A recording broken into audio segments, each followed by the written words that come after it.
Olá pessoal, tudo bem? Eu irei falar hoje sobre os sulcos e os giros cerebrais. E nessa imagem vocês vão ver aí todo um panorama. Mas vem comigo que eu vou explicar mais sobre cada parte, sobre cada sulco, sobre cada giro, para que vocês entendam bem direitinho.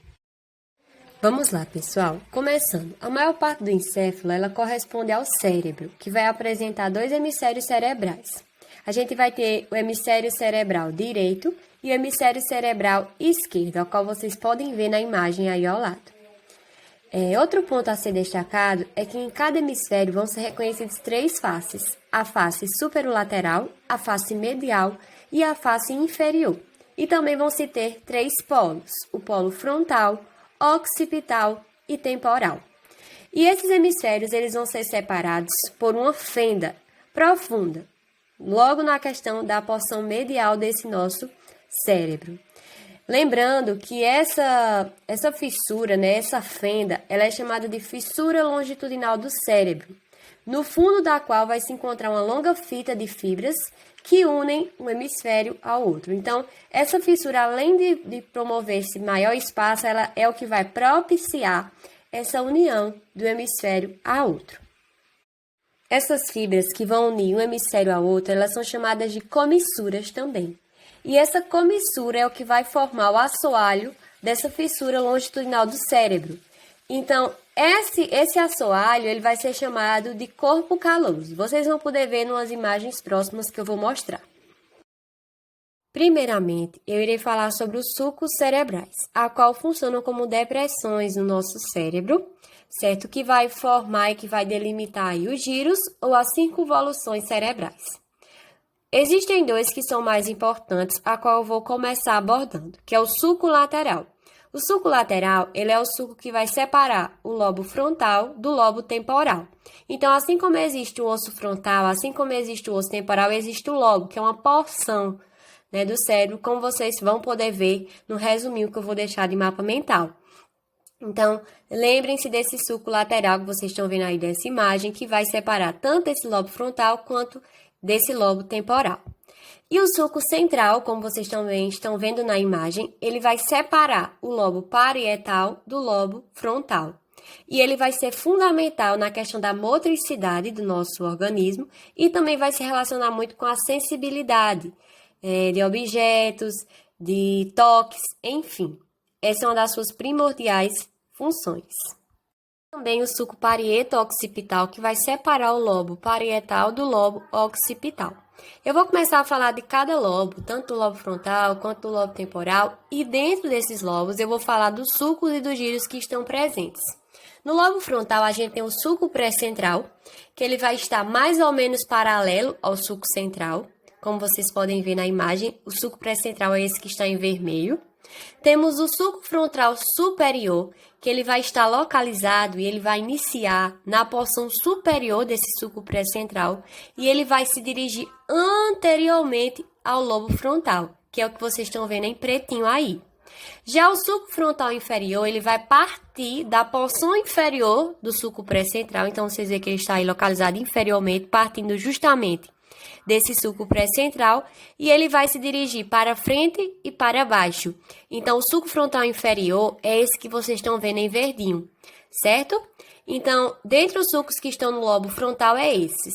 E os giros, a gente tem o giro pré-central. O giro pré-central, ele vai estar localizado entre o sulco central e o sulco pré-central. Então, é esse que está em vermelho. O giro frontal superior, ele vai estar localizado acima do sulco frontal superior. O giro médio, o giro frontal, já está dizendo no próprio nome, ele vai estar localizado entre o sulco frontal superior e o inferior.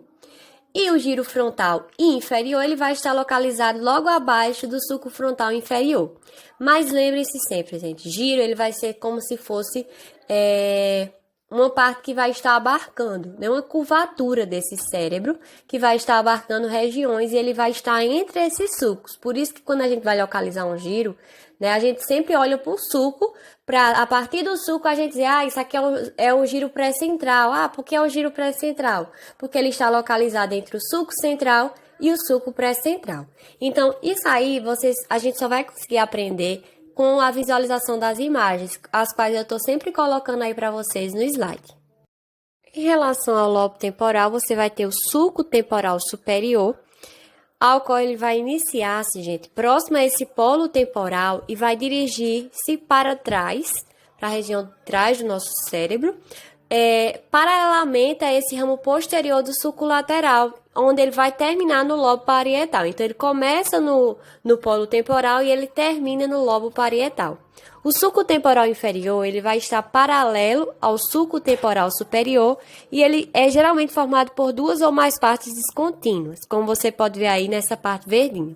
Já os giros você tem três: o giro temporal superior, o giro temporal médio e o giro temporal inferior. Então, ele vai estar localizado entre os sulcos posteriores, a qual eu tinha citado, e justamente ele vai estar entre esses sulcos, realizando justamente essas proteções, vamos dizer.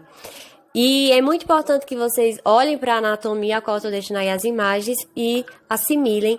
E também, se vocês puderem dar uma olhada no resumo, tem explicando sobre esses giros bem direitinho, onde ele está localizado, em que parte. É bem interessante olhar essa questão anatômica. No lobo parietal, terá-se os sulcos pós-central e intraparietal. O pós-central ele vai estar localizado posteriormente ao giro pós-central. Como a gente já estudou o giro pós-central, vocês lembram lá do giro pós-central e vocês lembram que ele está localizado na porção posterior, ou seja, na porção mais para trás. Aí você já lembra que ele está mais para trás da região do cérebro, né? Nessa região parietal, localizado posteriormente ao giro pós-central. Então, tudo isso é conhecimento anatômico, desde a questão dos ossos até a questão dos sulcos, para depois chegar, né, na questão dos giros. Então, giro e sulco está totalmente interligado. O sulco intraparietal ele vai estar localizado perpendicularmente ao sulco pós-central. E ele vai estender até terminar no lobo occipital. Então, ele começa aí, vamos dizer que nesse sulco pós-central, e ele termina já no finalzinho aí, no lobo occipital. Quanto aos giros, a gente vai ter o giro pós-central, um giro chamado de lóbulo parietal superior e lóbulo parietal inferior. Gente, é importante destacar que o giro pós-central ele vai estar localizado entre o sulco central, que a gente já viu, e o sulco pós-central. E ele está muito relacionado à questão das áreas sensitivas do córtex cerebral, certo? Então, todas essas áreas que a gente tem sensitivas, vocês lembrem aí que o giro pós-central ele vai estar relacionado. O lóbulo parietal superior, ele vai estar localizado superiormente ao sulco intraparietal. E o lóbulo parietal inferior, ele vai estar localizado inferiormente, já está dizendo, né? Lóbulo parietal inferior ao sulco intraparietal. Então, na imagem, vocês percebem isso bem direitinho.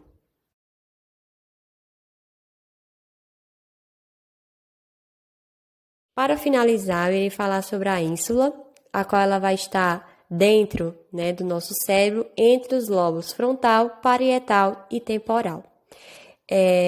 Esse lobo insular ou ínsula, ela vai estar envolvida no processamento de várias sensações, como sabor, sensação visceral, de dor, além de ter uma função vestibular. Ela também coordena emoções, certo? De qualquer tipo. Ela é responsável também pelo paladar e ela faz parte do sistema límbico. Então, ela tem todas essas funções, tá ok? Ela tem uma forma triangular com o vértice inferior anterior e dentro de sua formação ela possui 5 giros. Giros esses curtos e longos. Então, espero que de forma geral eu consiga ter abordado. Deixei um mapa mental para vocês aí, para que possa ajudar de alguma forma. E eu fiz o vídeo para tentar mostrar mais as imagens, porque tanto sulcos e giros a gente só aprende na prática com a visualização das imagens. Obrigada, pessoal, e até mais.